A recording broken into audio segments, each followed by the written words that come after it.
everybody, and welcome to another live with Stephen and Walter. I'm Stephen. This is thumbs up, Walter. Whatever.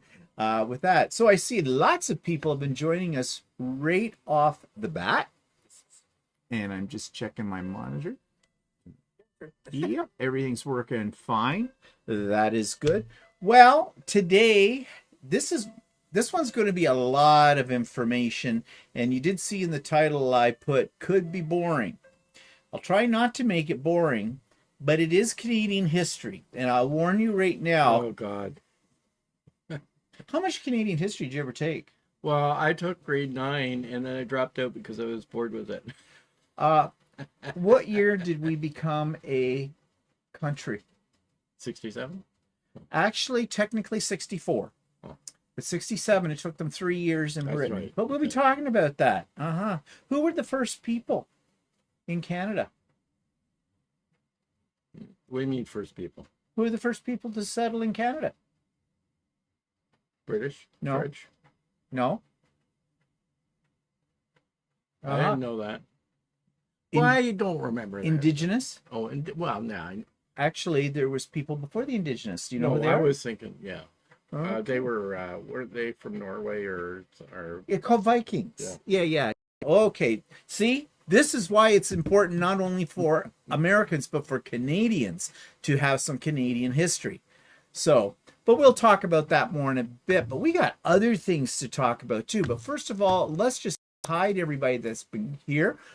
Rose Garland Creations, which is Catherine. She says, I hope I'm up to support you both. She probably isn't because Catherine is in Tasmania. So Vicky's here. Hi, Vicky. And Nina is here. Stop it. You just wait for me on that, don't you? Yeah. Greetings from Queen City, Charlotte, North Carolina. I don't know if the storm that's coming up down in there, really bad storm, up through Mississippi, Arkansas, Missouri, and they said it was going over towards Georgia and up to the Carolinas and moving up from Florida up to Pennsylvania. So I hope anybody who's in that pathway, I hope you're safe, because I think already they're saying there's about 34 people have been killed by this storm. It's a bad one. Is it coming here?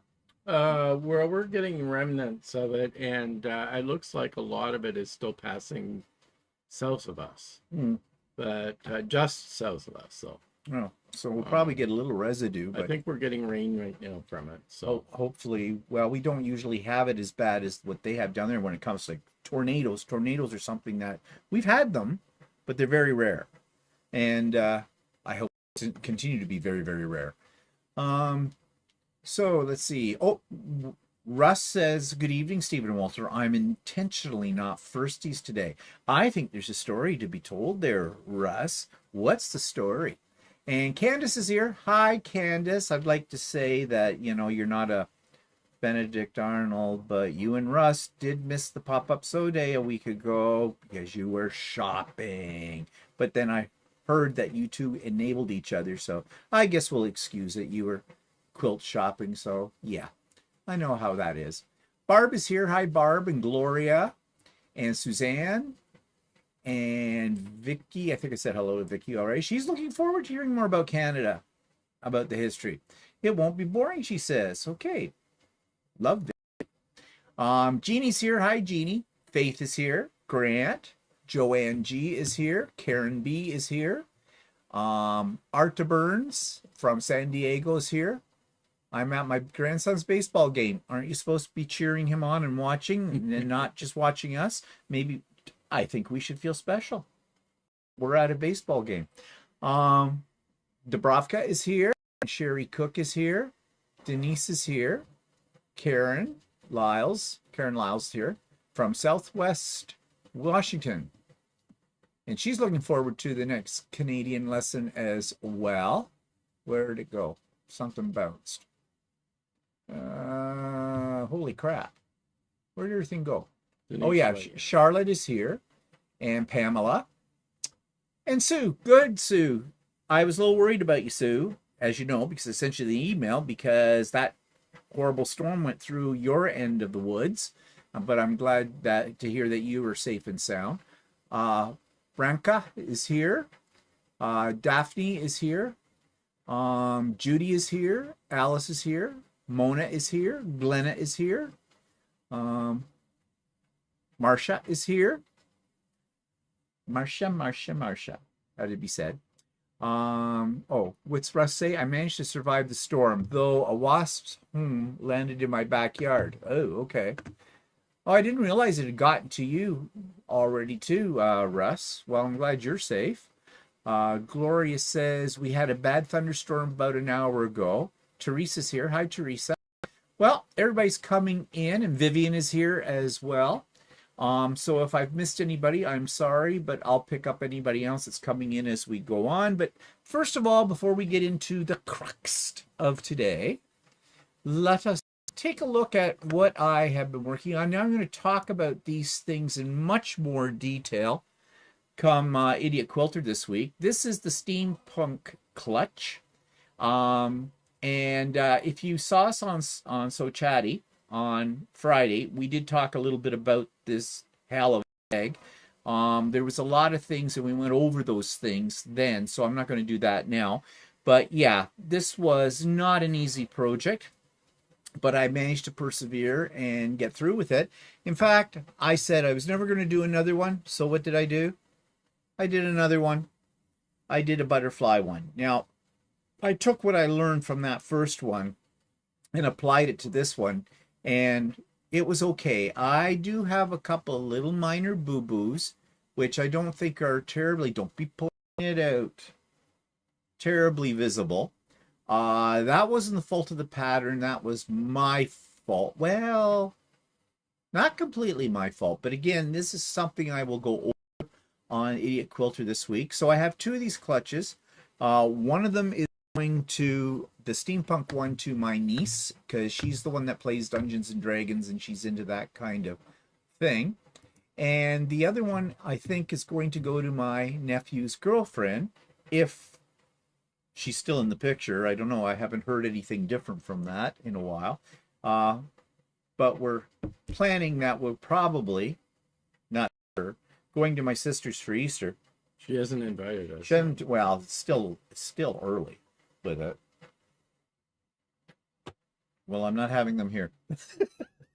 So put it that way. We're old, decrepit. She's much younger. She can do it. Yeah, whatever. But yeah, this is going to be gifts.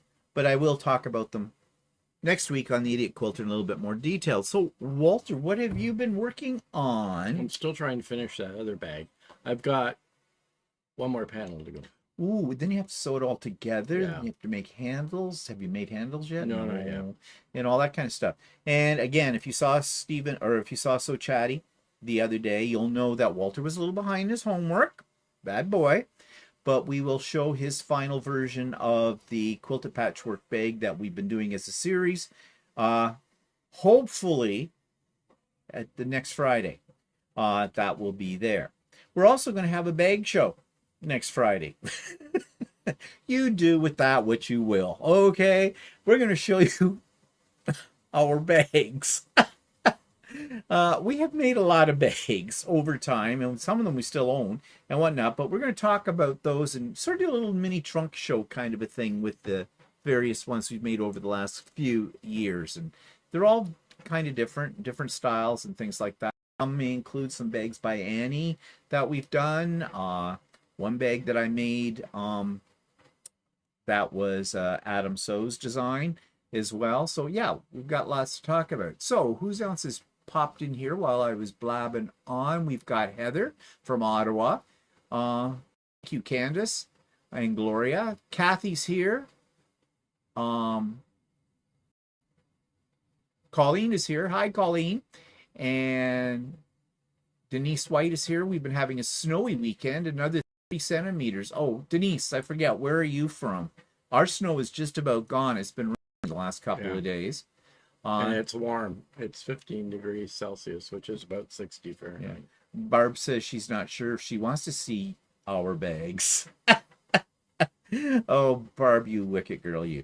Uh, oh, and Candace is the same. Well, I don't know. You don't know until you see it, do you? You might fall in love with it. Them. Whatever. Okay, let's get off the bags. They're getting no. I'm just going too many far things here. So yeah. So what were you working on? Southeastern BC. Oh, southeastern BC. Okay.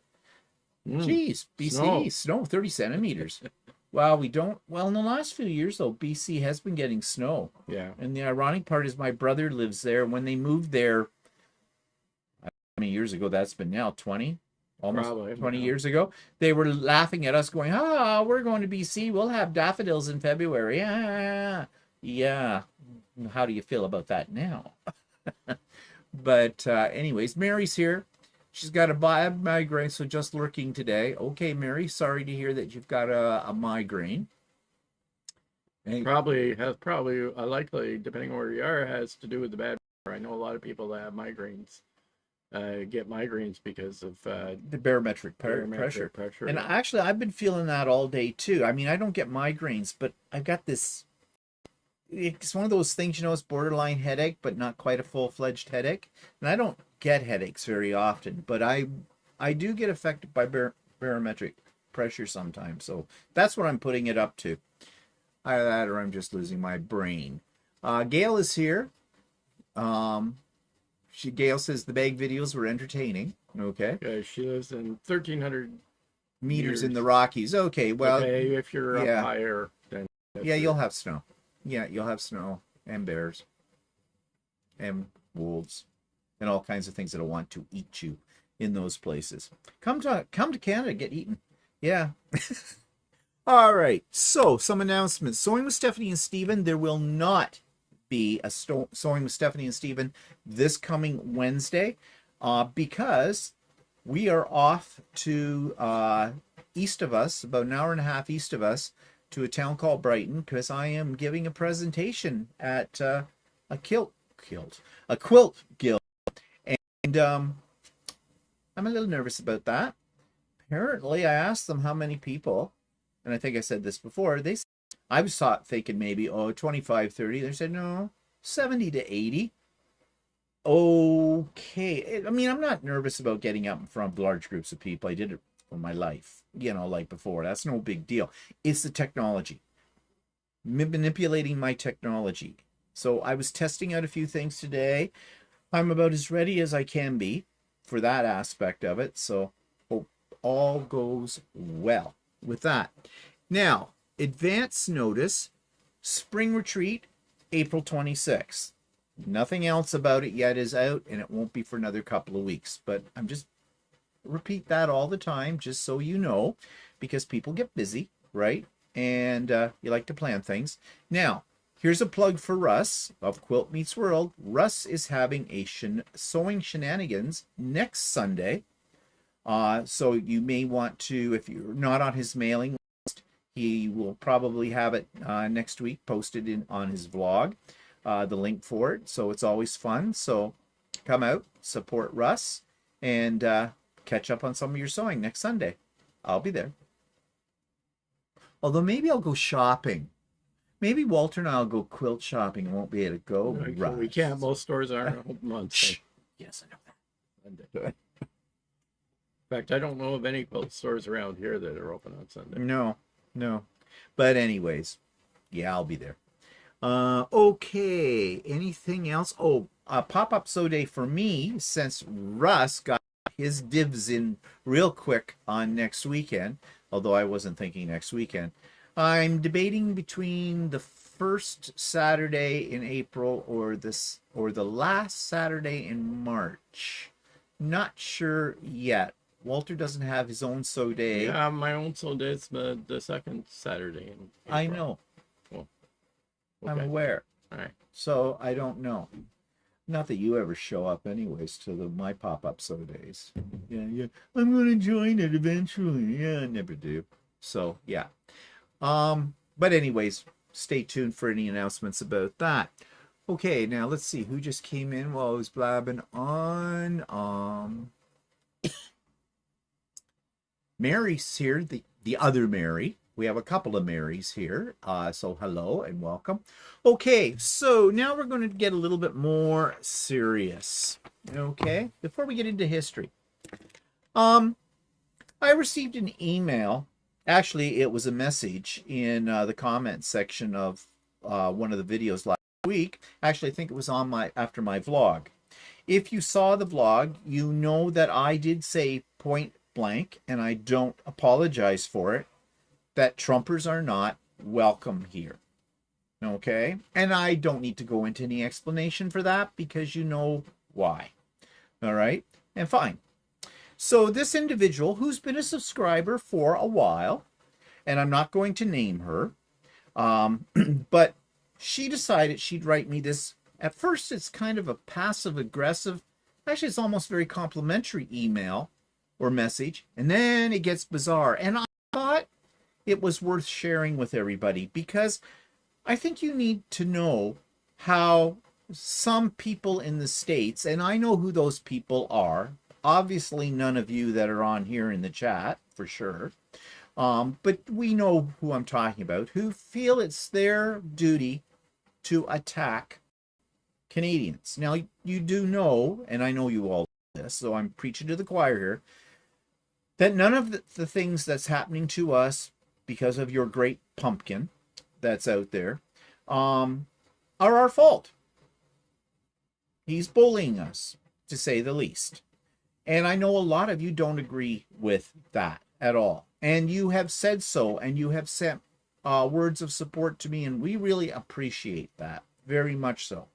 But I want to read this in its entirety to you and comment on what was said here. So this person starts off the email by saying, "Wow, just wow. It truly saddens me that you feel this way about your supporters." I don't feel that way about my supporters.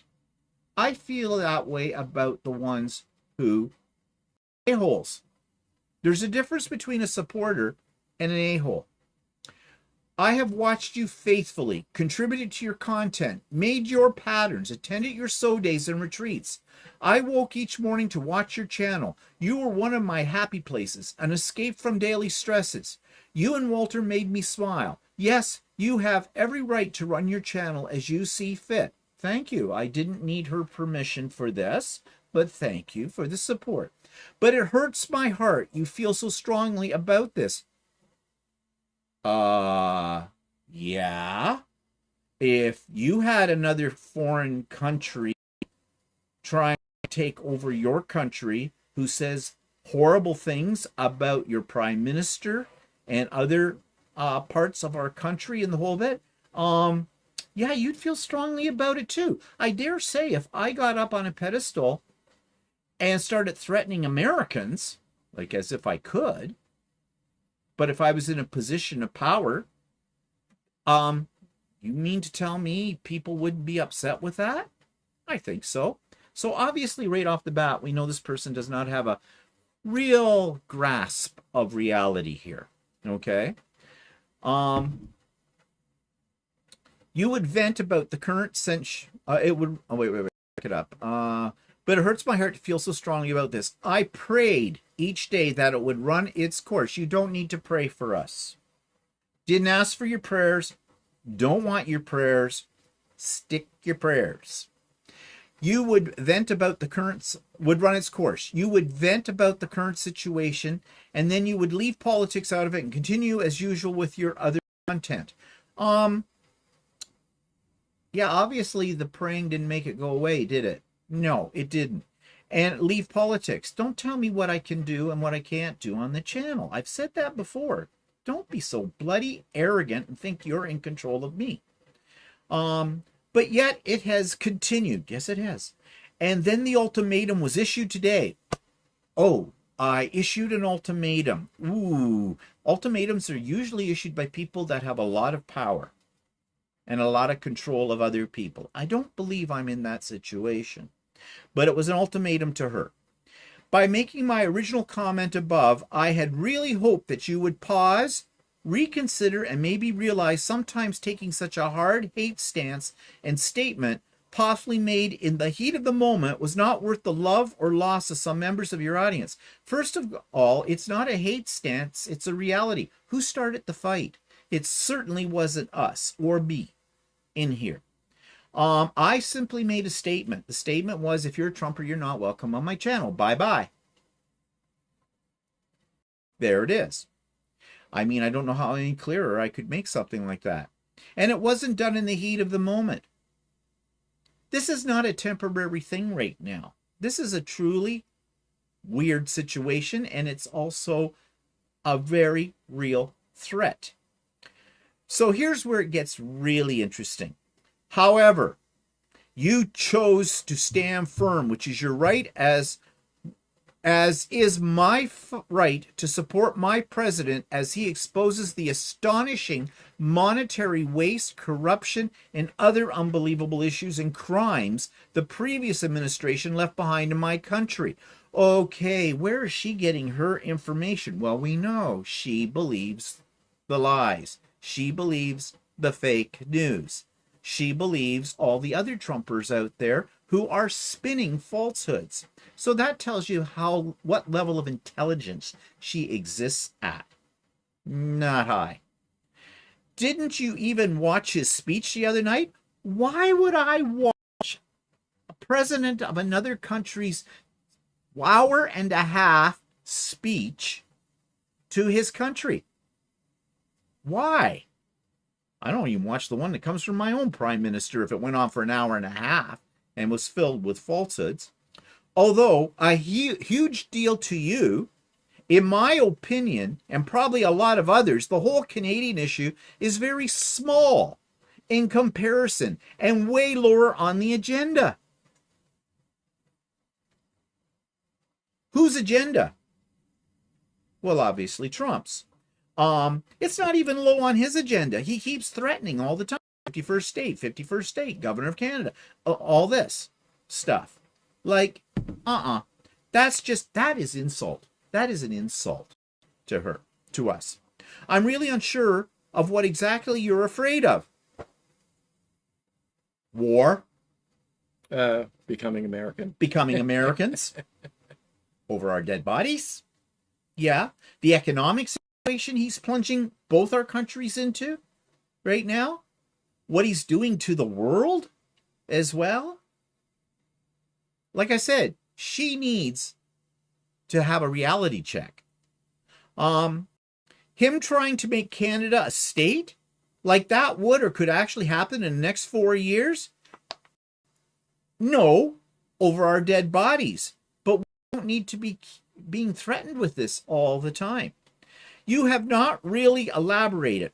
Oh, I think I've elaborated quite a bit on this channel. I feel confident that I've now provided you plenty of content for your What's Pissing Me Off segment. Oh, honey, don't get yourself on such a high pedestal to think that what you have to say is going to be my sole source of information for what's pissing me off. There's a whole bunch of you living in the States that feed my sources.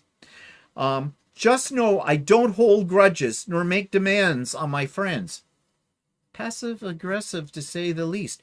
Oh, were we friends? No, not really. We weren't friends. I've never met this person in real life. We don't share birthday cards. We don't make plans to spend a weekend boozing it up somewhere or anything like that. Yeah, no, you're not a friend. You're just somebody I used to know, kind of. On my friends, to love it or leave it. I simply agree to disagree and move on.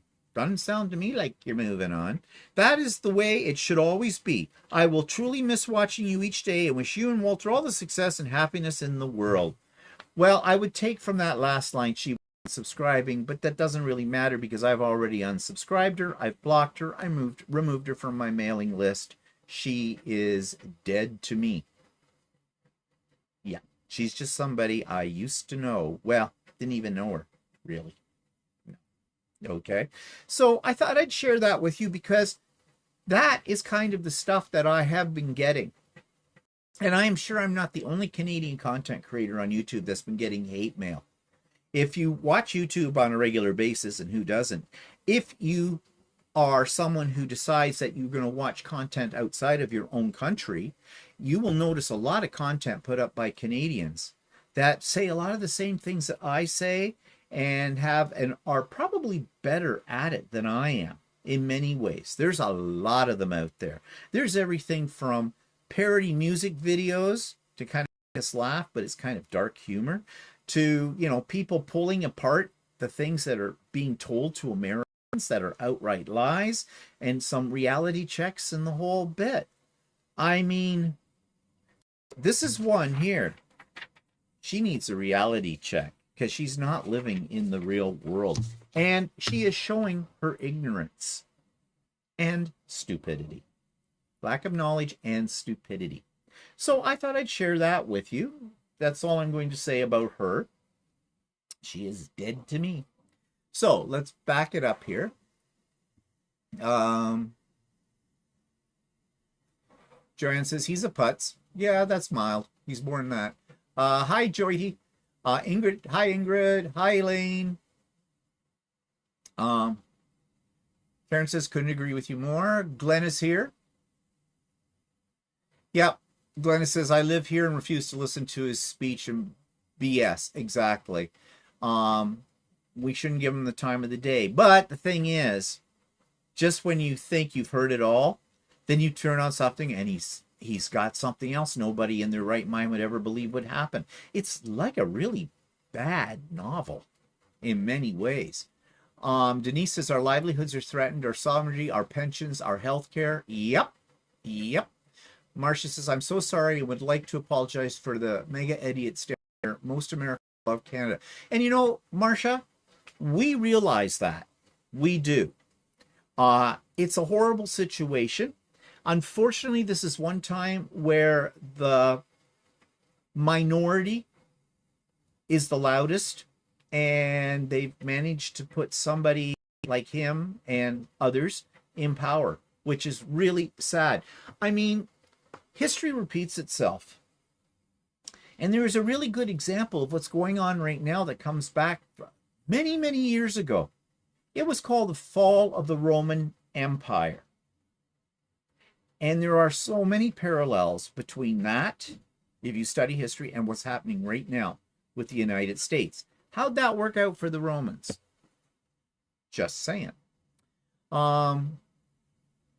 Vicky says, good for you, Stephen. The trolls need to go away. Yes, they do. But you know something about trolls?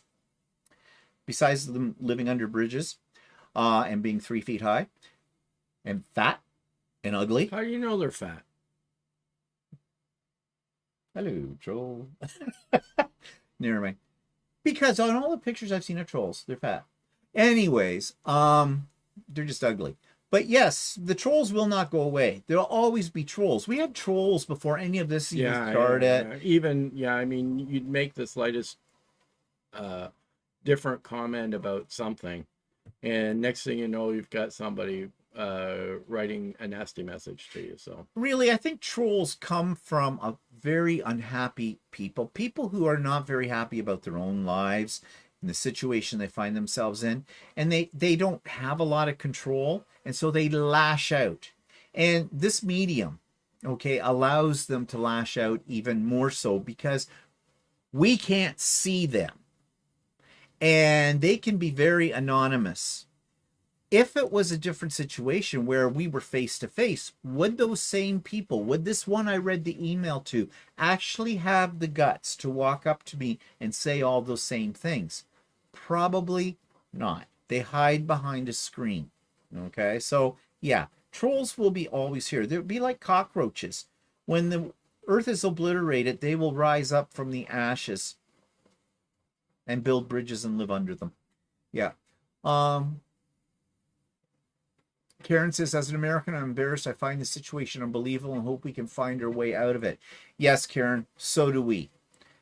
And Joyce says, I can't believe a subscriber wrote all that to you. Oh, yeah, she did. She actually spent some time. And by the way, I cleaned up the grammar as I was reading it because she did have some problems with that. Denise says the BC Premier went after a YouTuber because he didn't agree with him on BC TV. He's now having death threats. Well, okay. That's a different situation than me going after them. I'm proud that this guy did that the Premier of BC did that. However, he shouldn't have wasted his time. Of course, I don't know the situation. It may have been something that was very significant. So I'm not going to belittle what he did because I really admire him for doing that. I have a feeling that our Premier would not do the same. He's already backed down on the tariffs for a bit. He thinks he's going to be our savior and be able to negotiate with the White House. No, nobody negotiates with them. No, you can't negotiate with stupid. Joydy says, you know this person? No, I've never met the person, but this person has shown up occasionally on a sew day or a pop-up sew day, and did submit a few quilts a few times. Actually, quite a few quilts that I started a separate directory for her on here. So that's what I mean. This came like out of the blue. She was not somebody that I would have thought from the little contact I did have with her that would be like that. But apparently she is. So,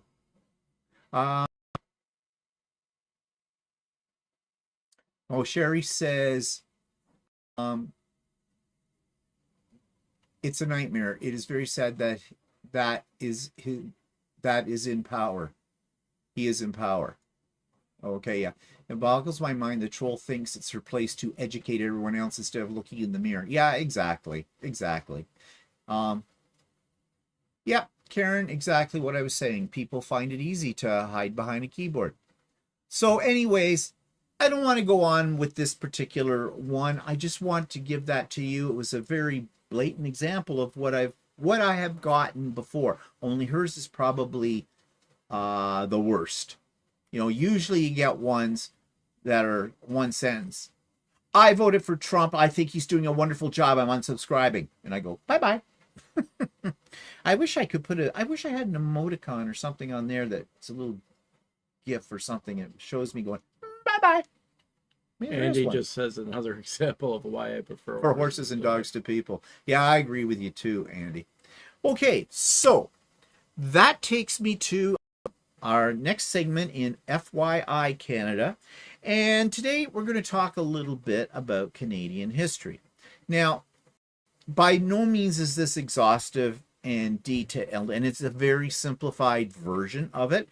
I got a distinct feeling people have no idea about Canadian history. And I'm not just talking about Americans. A lot of Canadians do not know much about Canadian history. Now, I have to say that I did take a lot of Canadian history, both in high school and in university, because if I hadn't had a specialized honors degree in English, I would have had a minor in history as well. In fact, one of my teaching subjects I thought was going to be history, because I like history, always have. So we're going to do this, and I am relying upon a really good website that actually has been put up by the Government of Canada, and I have a link to it below. And this is where a lot of the information I've talked about over the last little while has come from as well, because I think they've designed this for new Canadians, for people coming to live here in Canada that are not Canadian born. And I think it's very, very good. And it's written in language and in terms that is very easy to follow, because unlike American history, and the reason I say Canadian history can be boring is because our history is more about politics, and we don't have a whole lot of exciting things. And when I say exciting things, I mean violent wars. We did not have a violent war that created Canada. We have never had a civil war, although we did have a rebellion, short-lived, between Upper and Lower Canada. I'll explain Upper and Lower Canada in a bit. We did have a war with the United States. Well, it wasn't really us, it was the British. The War of 1812. But we do not have a violent history in this country. Now, yes, We've done dirt to people in this country. We did dirt to our Aboriginal people, and that dirt has carried right up in through the latter part of the 20th century and basically into the 21st century. Not something we are proud of as Canadians. And during the Second World War, we did take the Japanese out in BC and put them in internment camps, which is something we're not proud of either. But we did that to follow suit with the Americans because that's what the United States did after Pearl Harbor was bombed. So, and throughout this history, you will hear how Canada has usually been there on the side of the Americans as well. So our ties with the American people and the American country go back literally centuries, even before we were a sovereign country. So let's start with the origins here. And the origins, of course, are the indigenous people. And they've been here since around 21,000 BC. And where did they come from? Well, the theory is, archaeological evidence has shown that they probably came across the land causeway or straight land bridge, they called it, the Bering Land Bridge, that connected northern Russia with Alaska. Of course, neither of those places were that at that time. And they migrated as time went by because they were nomads, they were hunter people. They were following the animals, food. They were following the food trail. But even then we had back about around 1000 AD, we have evidence in Newfoundland and into the Maritimes that the Vikings came here as well. They didn't stay. I guess I thought it was worse than being over in Norway in the cold. I don't know. But yeah, so we've had people come to Canada way before there was the white man here as well. So really, Canadian history, though, as far as settlements concerned, we start in the 1500s with the establishment of what was called New France, which today is basically Quebec, possibly parts of Eastern Ontario, maybe a little bit of the Maritimes as well. It was a vast space. And of course, the first real settler was Jacques Cartier, and he was French. And he came here looking for new territory, and he was looking for fur and other things that they could trade. And so the French came here under Jacques Cartier, and they settled in for a while and created New France. Then, of course, Samuel du Champlain, another Frenchman, came over as well, and he established basically the major settlements in Quebec. He established Quebec City, which is the capital of Quebec today, and he also eventually had, after he passed away, followers of his and the government established the city of Montreal. So they're starting to settle and making permanent residence here in Canada in the 1500s. Now, at the same time, though, and our two histories are tied together because what happened in the States had an influence on Canada, and that's the way it's always been. America has a very big influence on us Canadians right to today, as we well know. So New England they had, of course, the British 13 colonies, and we know all about that, and which led to independence eventually and to the United States being established. But we had the Hudson Bay Company as well, and they expanded into what was called Rupert's Land. Rupert's Land is really the north coast by way of Hudson's Bay. So up around Hudson Bay, that whole area, and everything west of that, basically unsettled, raw wilderness, things would eat you, that kind of stuff. You die exploring that. That was called Rupert's Land. And the Hudson Bay Company pushed their way in there because they were going after the furs. Fur trade was big in Europe. The people wanted it for clothing and other things. And so Hudson's Bay moved in. They were a company. And in fact, they are still a company in Canada It's a department store called the Hudson's Bay, or as we call it, it's just shortened its name to the Bay. So they've been around. They're probably our oldest department store, and they're about to disappear. Because why? They're gone into bankruptcy. Yeah. That was just recently announced. But we've kind of figured that's going to happen for a long time because they've been in financial difficulty for a few years now. Yeah. And I think, I don't know, did they sell any part of it to the Americans? Yeah, it's a few years ago they sold, I'm not sure if it's an American company or they sold to another holding company of some sort. So it's been going downhill since. But at one point in time, the Hudson's Bay Company is majorly responsible for settling and discovering new territories of Canada back in its infancy. So it's kind of sad that it's going to go away because it's kind of iconic to Canada. And it's probably one of our last major department stores. Yeah, for sure. Now, the whole thing with the fur trade, though, created conflict between the French and the British. And the British attacked and drove out the French people in the Acadia areas. The Acadian Peninsula, which is the part of the eastern part of the St. Lawrence area into the Maritimes and stuff in that area. And they basically, the British were going through wars with France, always.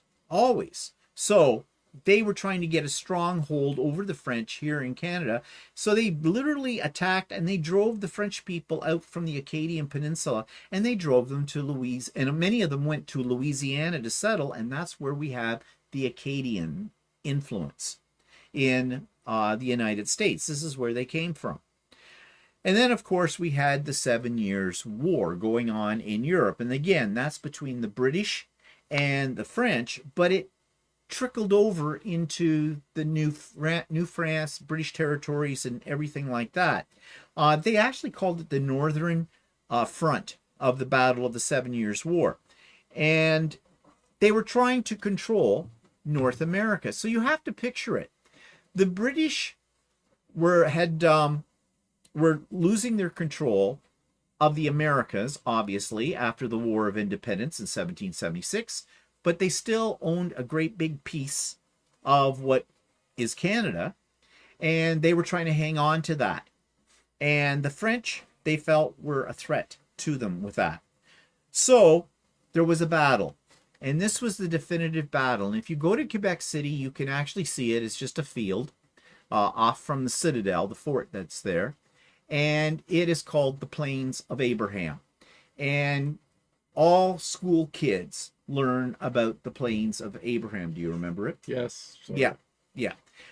So one thing. And that's where the final battle, basically, between the French and the British took place. And both leaders died in that war as well. Montcalm and... who was the French one? I don't remember. Well, I remember Montcalm, but yeah, Montcalm was the British forces, and the French forces were. I'm just looking here to see if it tells us. I think there's a famous picture. Here we go. Oh, Wolfe. Yeah. Oh, sorry, Wolfe. Montcalm was the French. Wolfe was the British. Yeah, and this is a famous Canadian painting. Or British painting, actually, that shows in a very stylized and romantic way the death of Wolfe on the Plains of Abraham. And of course, the indigenous people were involved in this war as well because they were basically whichever side they felt that they could get the most out of, they went to, right? Likely so. I mean, after all, their homelands were being invaded. They've been living here forever for peace, and then in come the French and the British and ripping away their territory from them, you know. So the British won, but they created the Quebec Act. And basically that was where the British control, the British had the control, but they didn't have enough forces to be able to really successfully take over the French. So they decided to allow the French, by this act, to preserve their way of life, because the French did things, and the French always do, very different from the British. And they felt that the way to keep the peace was to allow the French to have some of their own governance and control and keep their religion. Because, I mean, the British were Church of England for the most part, and the French were Catholic. So there was a problem for the British at the time.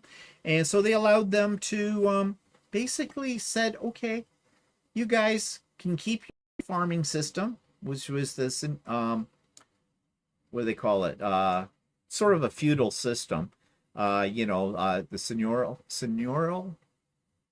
I can't pronounce the word. Anyway, system, and which was different from the British. And so that was fine, but there was always just under the surface, there was tension. Always was. Still is to this day. We'll come to modern day. Okay, so then, of course, we have the American Revolution. And at that point, there were those who did not agree with the American Revolution, who wanted to keep their roots with British. But they realized that they were going to be persecuted if they took that stand while in the United States. So many of them migrated to what was Canada then, to the Maritimes and up to Quebec and that kind of thing, and a few in Ontario, but most of them went to the Maritimes, and they're known as the Empire Loyalists because they were loyal to the British king at the time. And so we have all the Loyalists moving in, who were essentially early Americans, but they never took the title. They didn't want anything to do with the States. They wanted to become part of our country. So that created a great influx of English speakers into Quebec, and that created more conflict. So Britain split Quebec into colonies, into two major divisions, Upper Canada and Lower Canada. Ontario is basically Upper Canada. Quebec and the Maritimes are essentially, or were essentially, Lower Canada. So we've got a split that's been created by the British, and that was creating tension between the French and the English. But before we move to the War of 1812, let's just see if anybody has any questions. And again, please remember that I am basically giving you a very short version of all of this, okay? So if anybody out there is a student of Canadian history, and I know one person on here who is, and that is Colleen. Colleen probably... Yeah, she gave you a correction already. Yeah, I knew she would have. I knew this on there. I should have barred her. No. Let's back up, though. We'll come to that. And there are probably some things that I am saying that are a little bit not quite completely accurate, okay? Let's see here. Sharing history. Russ says, how could Aboriginal peoples have been in Canada 21,000 BC if the Earth is only 6,000 years old according to the Bible?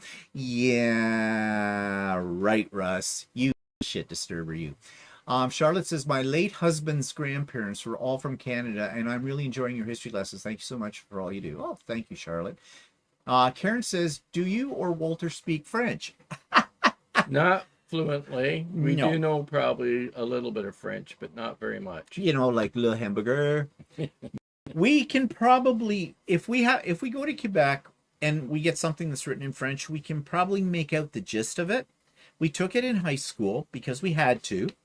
I have a really bad head for languages, and I really wish I learned more French. In fact, Walter and I years ago decided to take a night school course in conversational French. The only thing I learned in that class was how to make an omelet, because the last day of the class... Well, the problem in our area of Canada is that English is primary language. So we tend not to, if you don't use it, you lose it type of thing. And if it's not your if you're not using it every day. If it's not your native language, it's easier to lose it. Yeah. Right. So, and French is not our native language. So, in our area that No. we grew up with. Now Right? we do have French-speaking people in Ontario. They're called francophones. Yeah. If you guys know Lydia from Ottawa, Lydia that's often on here on pop-up so days, she actually no, she's a Quebecois. I think That's right. she She is. is. She's Yeah, actually she's actually Quebecois. French Canadian, Yeah. and her primary language is French, and she probably speaks French more than she speaks English. So she is actually truly bilingual. But Yeah. and a lot of people that are in that gray area between English speaking Canada and French speaking Canada often are more bilingual than what we are. Many of the people that come from the Maritimes are bilingual. No. They'll speak both languages there because they have a greater influence from Quebec, and because of what I already said about Acadians and things like that from the heritage. So you'll hear more French there. In Ontario, you won't hear a lot of French, although our signs, all of our federal and provincial signs and documents and things are all written in both official languages. Yeah, And, so we are exposed to French, Yeah. and even our products, food, all our food products have to have French and English on them. So yeah, yeah. And Colleen said Wolfe led the British. Yeah, I did correct that. Okay, with it, but yeah. And Joydy said, "What's the name of the store?" The Hudson's Bay Company. Hudson Bay's company, or what they've been doing in the last few years, that they just shorten it to The Bay. the Bay. Yeah. And as Canadians, we all know what that is because, as we said. Denise says, it's been the biggest mistake the Brits ever made. Yeah, you're talking, I assume, about letting the French carry on with their own culture and things like that. It depends on how you look at it, but a lot of the problems that we have had with the separatist movement in Quebec over the years, things like that, you can find the roots for that in what the British did with the Quebec Act, kind of a thing. It's lingered over Other that. than the problems, I really my personal opinion is I like the fact that we have an area that is French speaking. Yeah. It makes us a little unique as a country, for one thing. Quebec is a beautiful province. If you really want a taste of Europe without going to Europe, go to Quebec. They will switch over to French, especially in Quebec City and Montreal. In the areas where a lot of the tourists go. If you go into the more rural areas, there are a lot of people that have difficulty switching over. Yeah. Now, the further west you travel, though, in Canada, the less French. And in fact, you won't necessarily find signs unless they're federal in, oops, my thumb, I gotta watch my thumb. Unless it's a federal thing, you won't find as much French as you move your way towards BC. You'll also find attitude towards the French out in, especially in Alberta, and that they're not really kind to French people in Canada. Okay, so we have our problems here in Canada. We're not all paradistical, okay, here. Colleen says she'll bite her. My tongue isn't bleeding yet. Well, bite down, sweetie. I'm sure there'll be lots more opportunities. Oui. Yeah, not how you spell it, but and depends what wee you're talking about. Did you grow up in the part of town you live in now? We live in in the area. Yeah. Well, Walter grew up here in Oshawa. I grew up in the town next door. Joydy says French is a beautiful language. Oui is spelt right by a Barb. So. Yeah, Barb's got it. Yeah. But that's okay.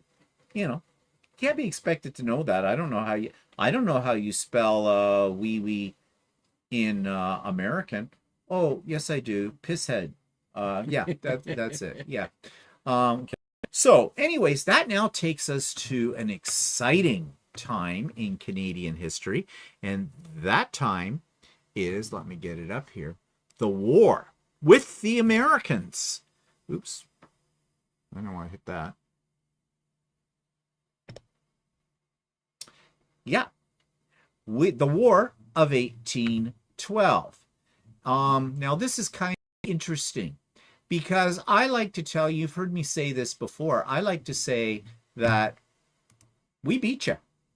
You declared war on us and we beat you.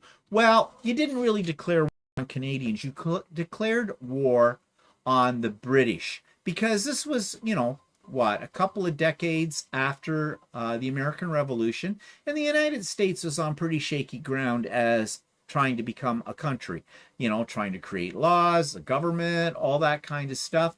And of course, as is today, the extremely rich were in control, and the people who weren't so rich were not. Nothing's really changed in that. And they were afraid that the British would take away their independence. Oh, what a parallel! What a parallel, right? Who's trying to take whose independence away now? So they declared war on Upper and Lower Canada. Well, the British weren't going to take this. And so there was a big fight that ensued. And the thing was, they like to say it was a war. Well, let me read this to you, because this comes from this piece here, and I think they really put it in the best way possible. When fighting broke out, bad behavior on both sides reinforced initial suspicions. The rapid American invasion of Quebec stirred fears that the American government had nothing less than the complete conquest of North America in mind. Oh my God, the echoes. History sort of repeating itself.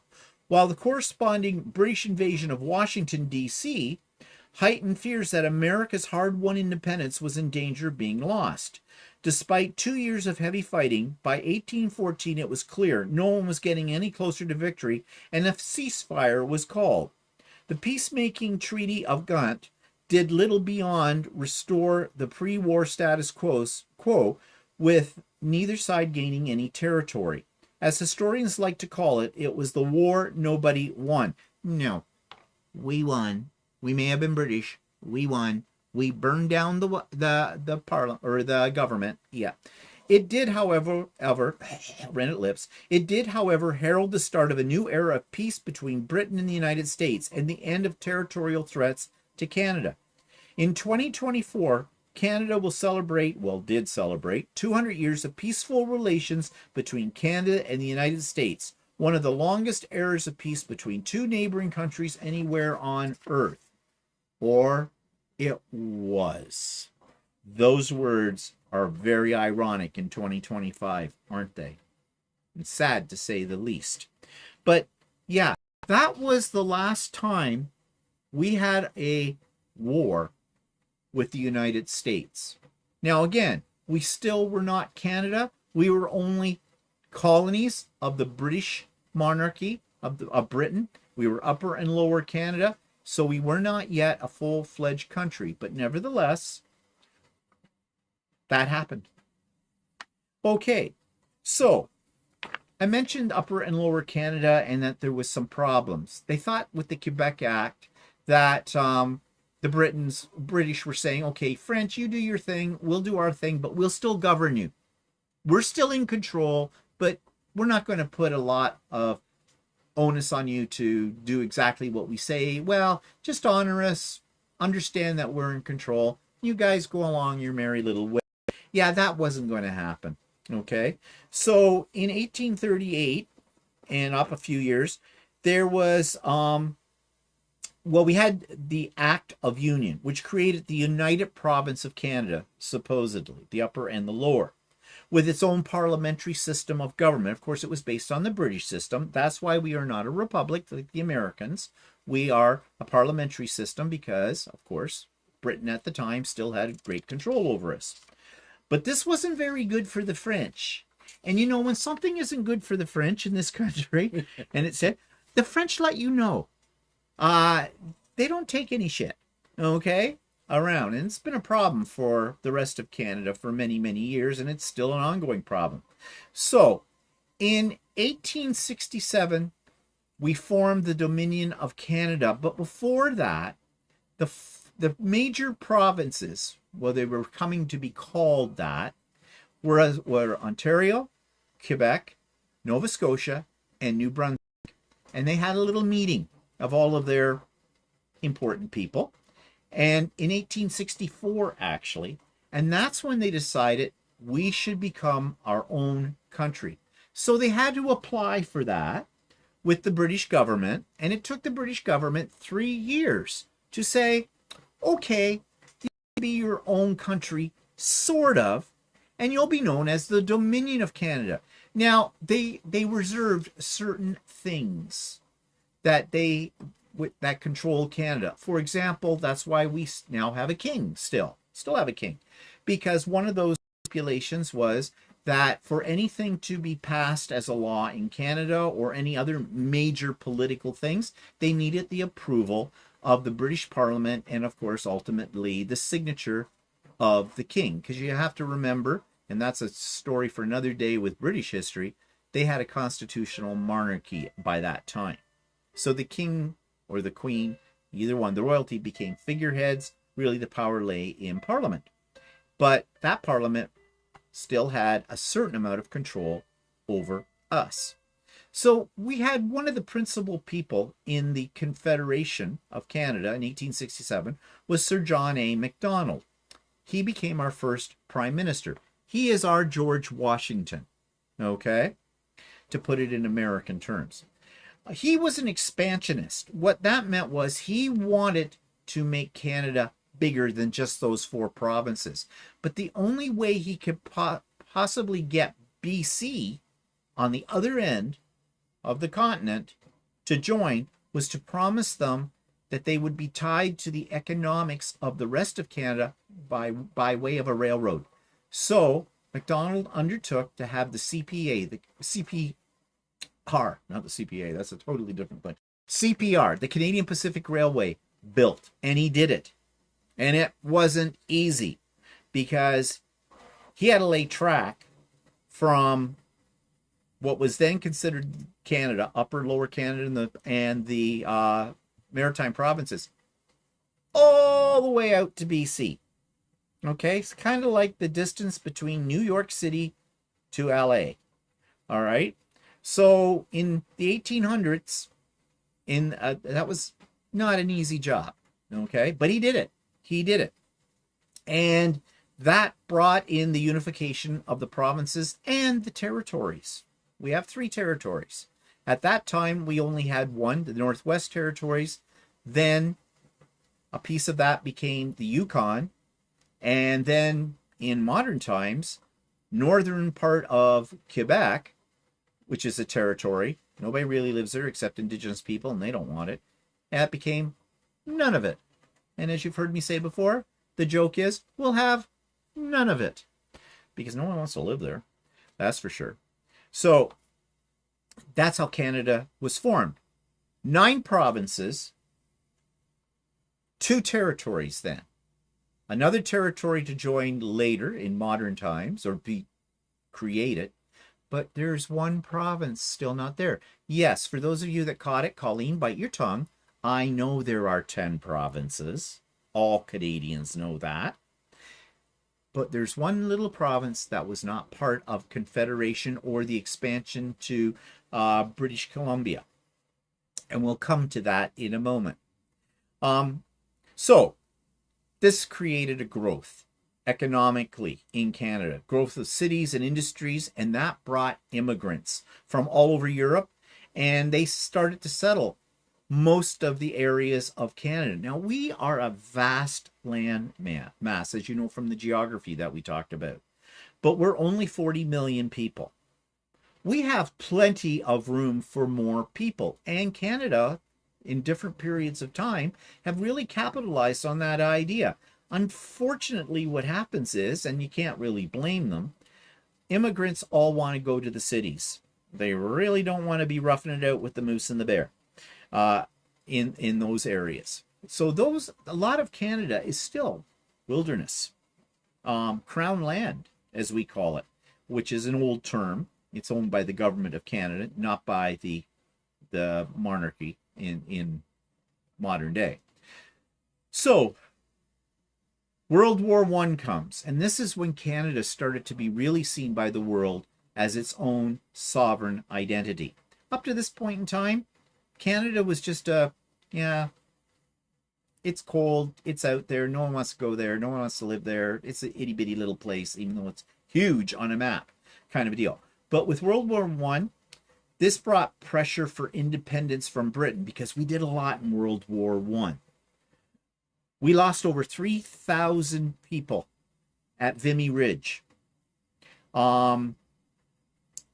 We were very much instrumental in winning with the Allies World War One. So never underestimate Canadians when it comes to war. We don't like war.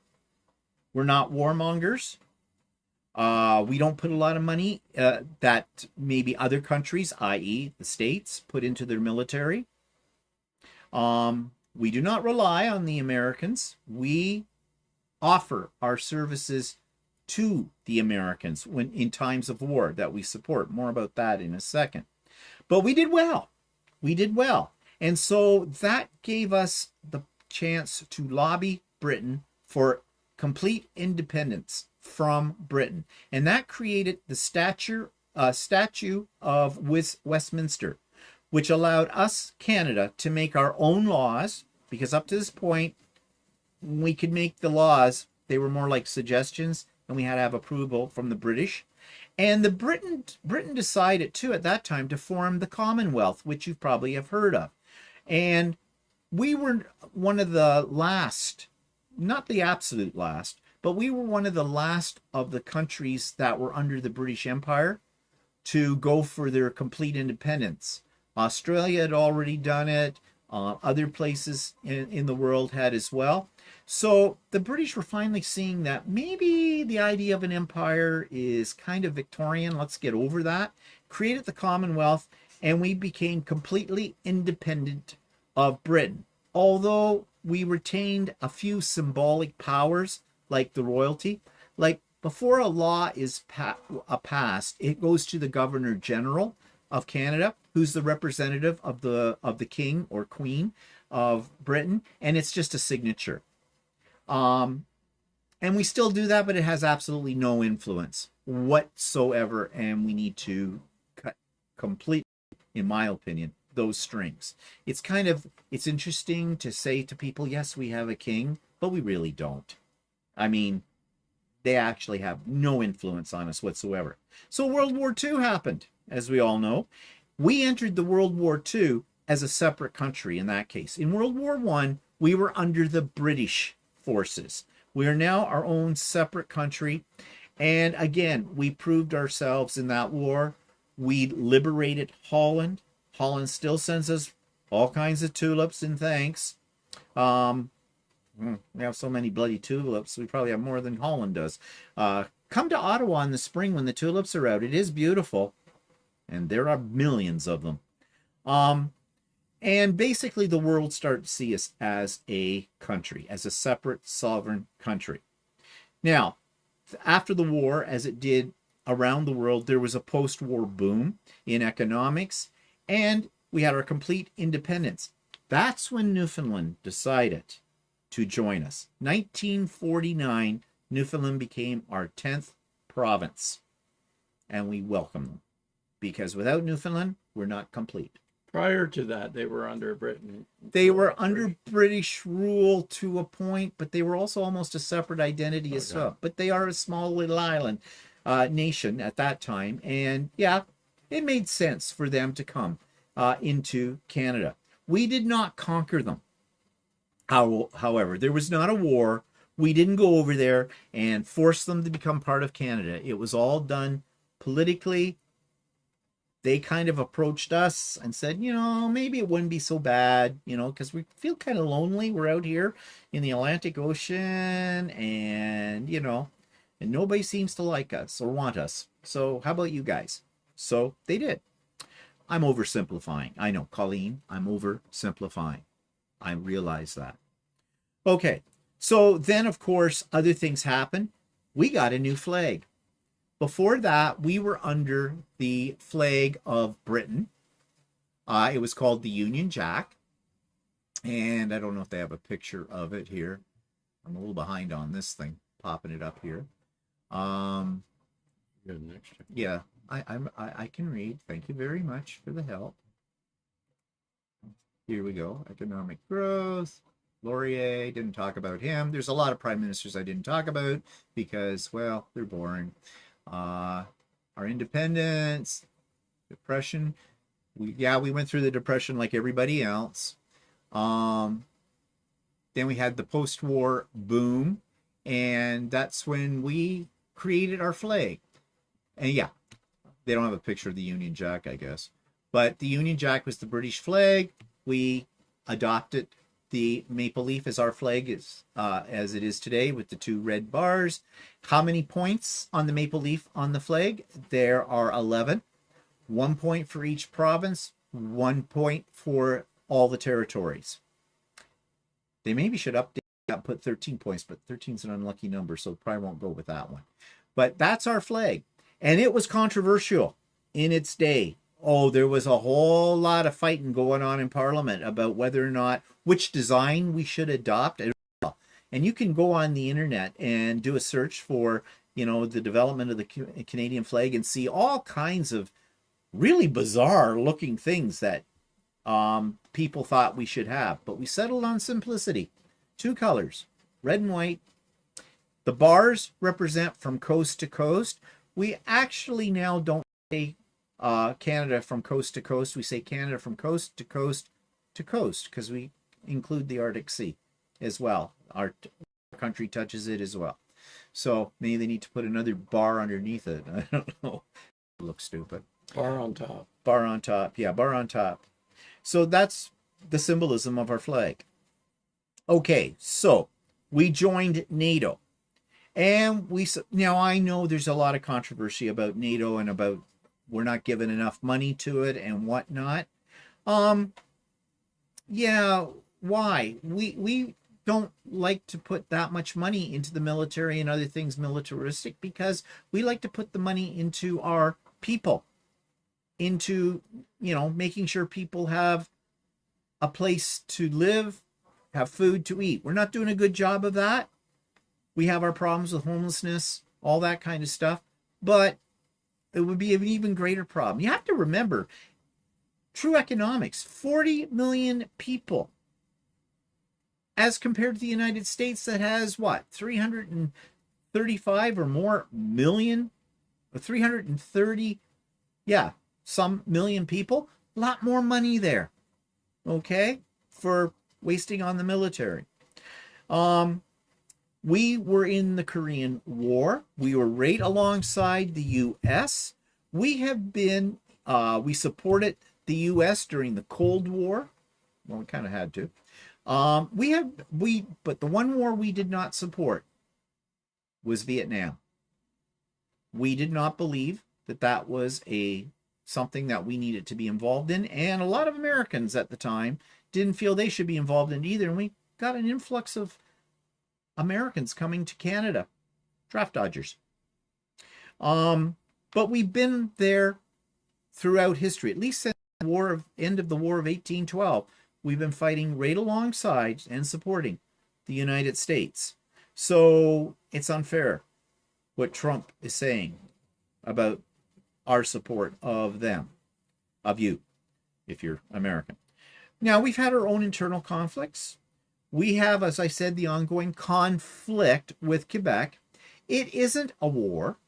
It isn't violent, although it has gotten violent in certain times of the year or certain times over the decades. But basically, Quebec was part of that new industrialization that was hitting Canada, the post-boom. And they called it the Quiet Revolution. And it was the rise of separatism.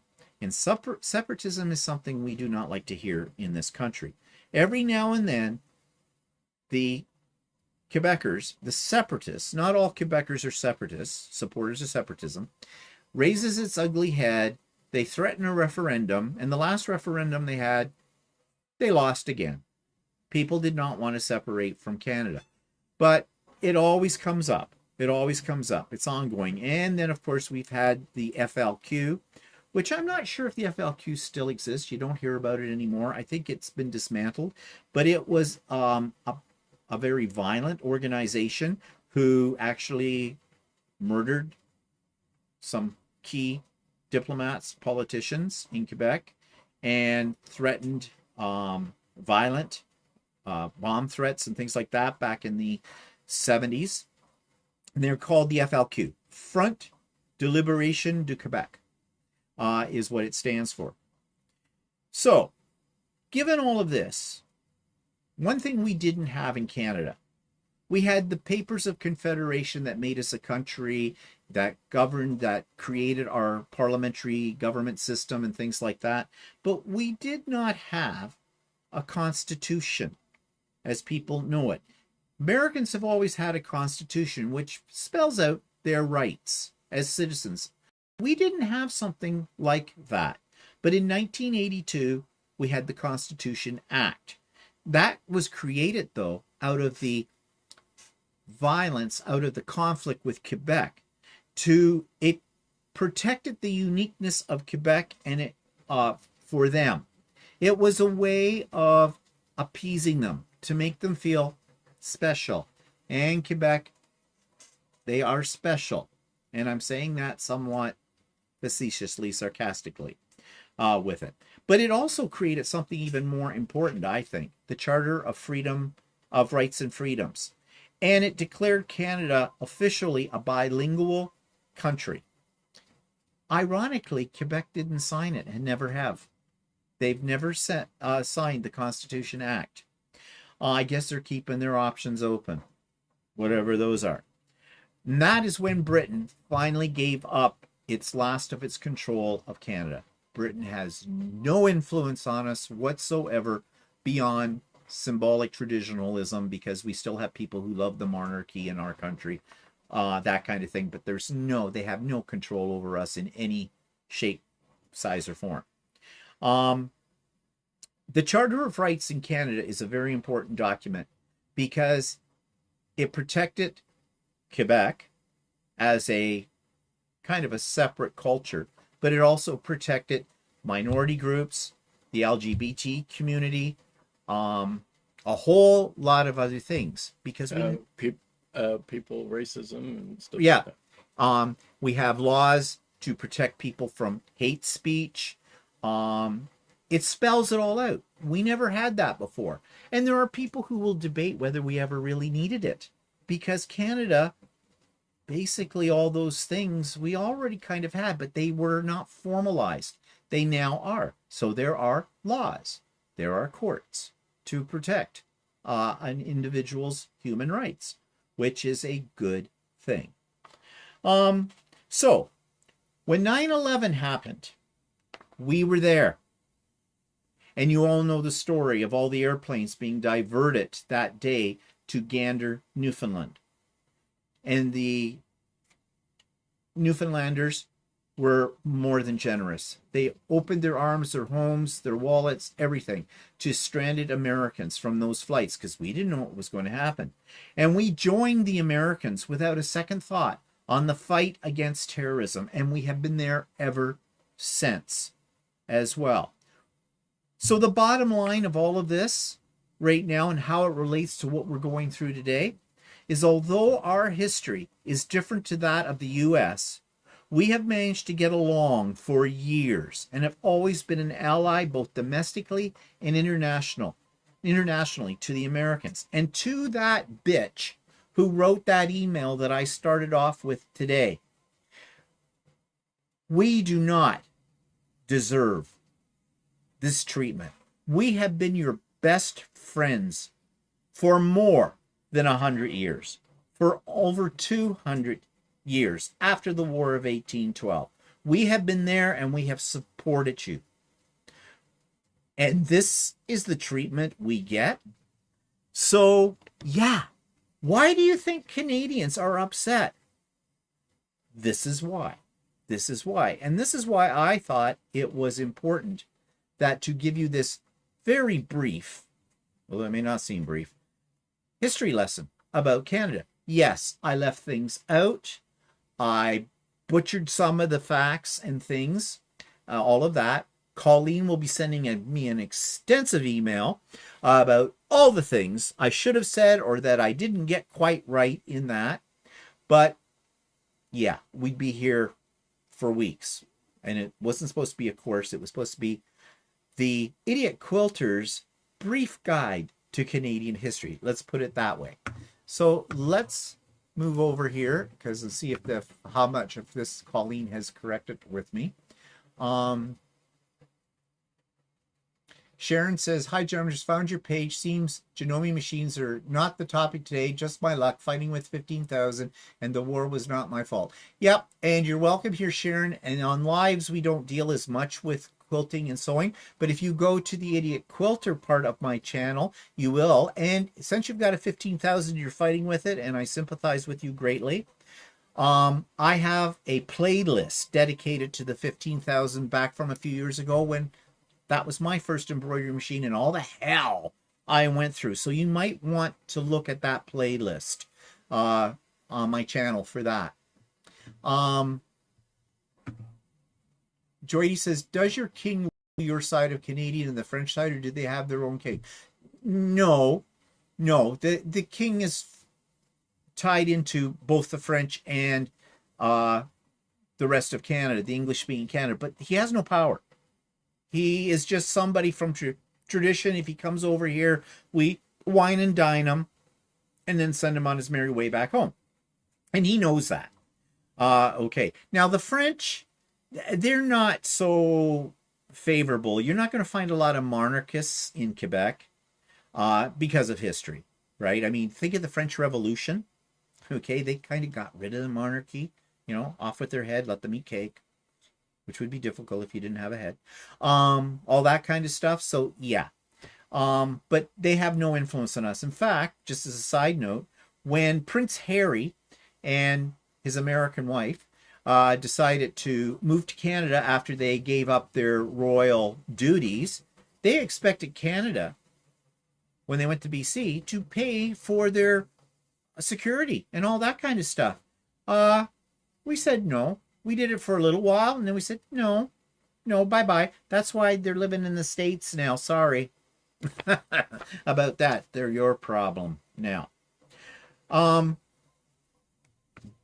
Kim is here from the East Coast. Hi, Kim, and Wendy. Colleen says, the king has effect all over the country. As Stephen has said, the monarchy is more about symbolism than ruling. Right. Kim says, why didn't St. Pierre and Miquelon join Canada? I don't know. What Kim is mentioning is there are two islands out just off of Newfoundland. Just off of Newfoundland, out at the mouth of the St. Lawrence, and they are French owned. They are colonies, I guess, of France, which I have no idea why they still are. There's hardly nobody living there with it. Never been there. Might be kind of interesting to go there sometime or whatever. But yeah, that most Canadians don't even realize they exist. Yeah. Out there. So yeah, and we're not a conquering people. We don't go in and conquer. I mean, I know if this was American politics, like Puerto Rico and all the other little territories of the United States, back in way before Trump and that kind of thing, went out there and conquered them.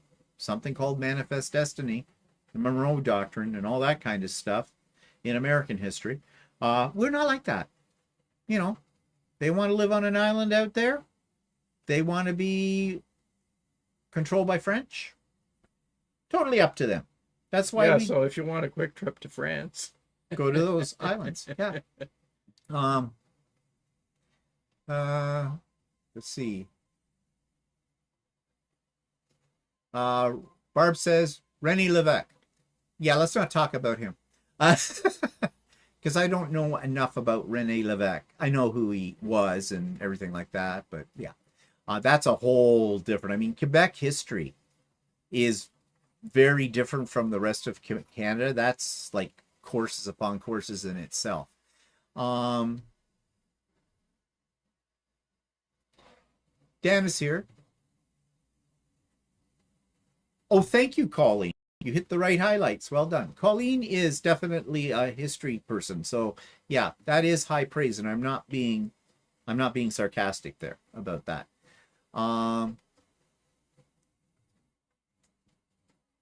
Sue says that was considerably more interesting than grade 10 world history. Maybe I'm just more mature.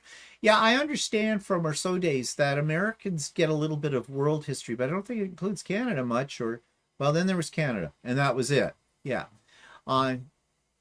Jeannie says you didn't mention your firefighter. Firefighters coming to help the U.S.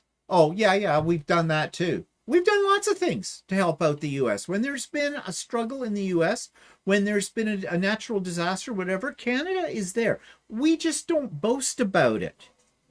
We keep it somewhat quiet, you know? So, and of course, Americans don't know any news outside of their own country because it's not presented to them. All you get on American stations is American news, really. So how would you know about any of this stuff? Hi, Barry. Barry is here.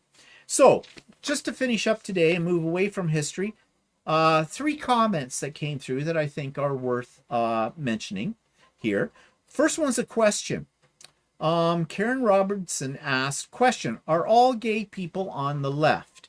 Now, I don't know if she's trying to be sarcastic or stir up something or whatever, but I'm taking it as a legit question.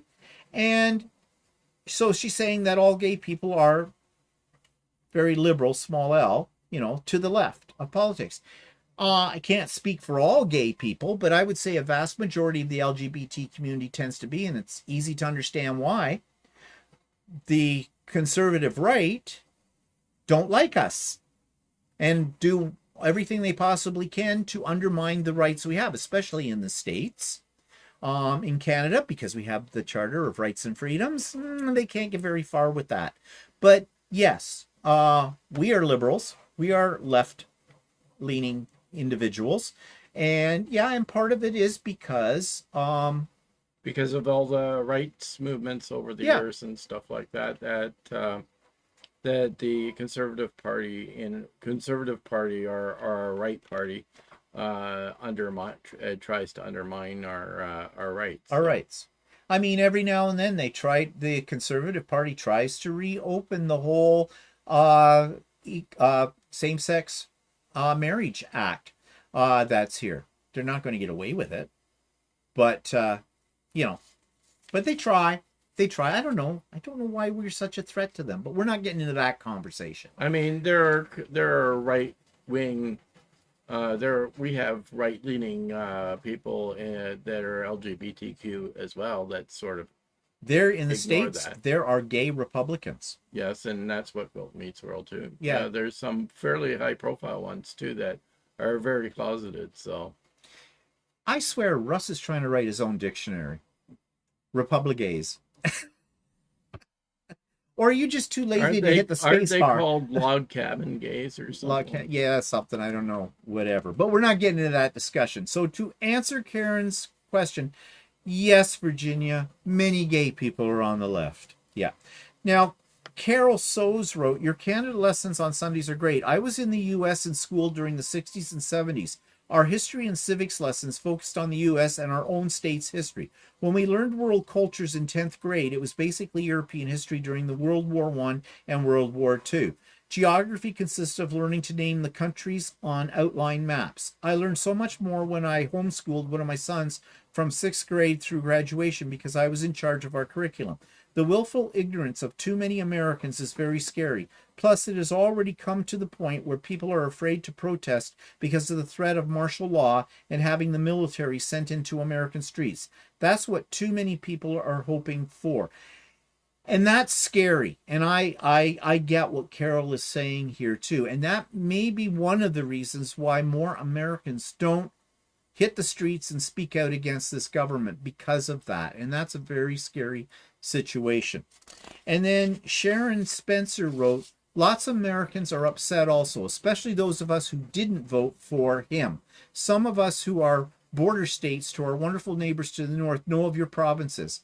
I think that was generated from the comment last week that somebody said something called one of our provinces or state, called it a state.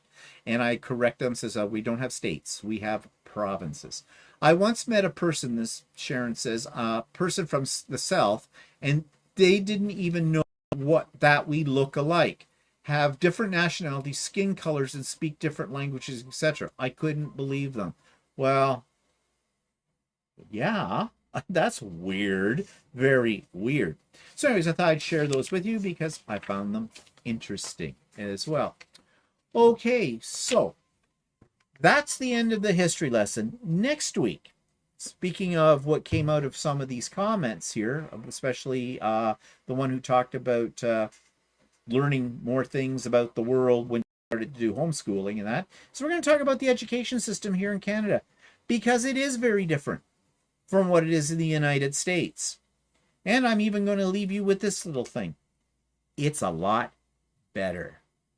We'll talk about that next week. So thanks for joining us this week. And we'll carry on next week with some more FYI Canada. And I'm sure we will talk about a few other things. Anybody who's new here who thought we were going to solely talk about quilting and sewing, not right now. But we have the Idiot Quilter. So go there. And we also have So Chatty. All part and parcel of the Bland Designs and Idiot Quilter channel. We have something for everyone. So thanks everybody for coming out today. I hope you have a great week and we'll see you all again